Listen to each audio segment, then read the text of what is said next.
আসসালামু আলাইকুম এভরিওয়ান। আজকে আমি আপনাদেরকে দেখাবো শুটকি দিয়ে বেগুন আলুর একটি দারুণ রেসিপি। তার জন্য আমি এখানে পেঁয়াজ, কাঁচামরিচ, টমেটো, রসুন, তারপর কিছু চিংড়ি মাছ আর শুটকি নিয়ে নিয়েছি। আমি হাঁড়িতে তেল গরম করে তার মধ্যে পেঁয়াজগুলা হালকা করে ভেজে নিব। তারপর আমি এখানে লবণ দিয়ে দিব। তারপর রসুনগুলা দিয়ে ভালোভাবে মিশিয়ে নিব সব কিছু।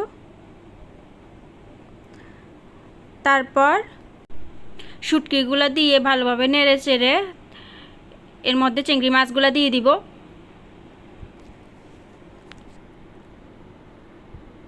সব কিছু মিশিয়ে এর মধ্যে 1 চামচ ধনিয়া গুঁড়া, 1 চামচ মরিচের গুঁড়া, হাফ চামচ হলুদের গুঁড়া সব কিছু দিয়ে মিশিয়ে নিব ভালো করে।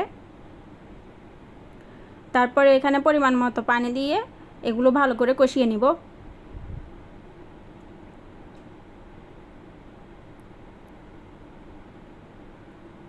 ঢাকনা দিয়ে ডেকে সুন্দরভাবে কষিয়ে নিয়েছি আমি সময় নিয়ে। এখন আমি এর মধ্যে আলু দিয়ে দিব।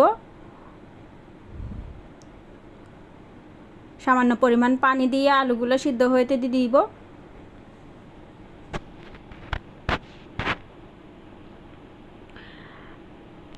পানিটা শুকিয়ে গেছে, এর মধ্যে আমি বেগুনটা দিয়ে দিব। এখন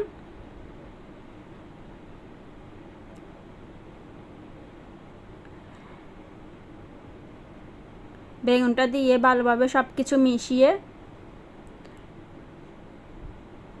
এর মধ্যে কাঁচামরিচ আর টমেটোটা দিয়ে দিছি আমি।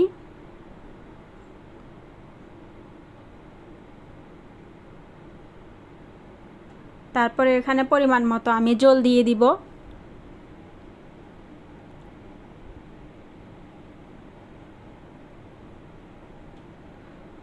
জল দিয়ে সব কিছু মিশিয়ে ভালোভাবে ঢাকনা দিয়ে ডেকে রান্না করে নেব।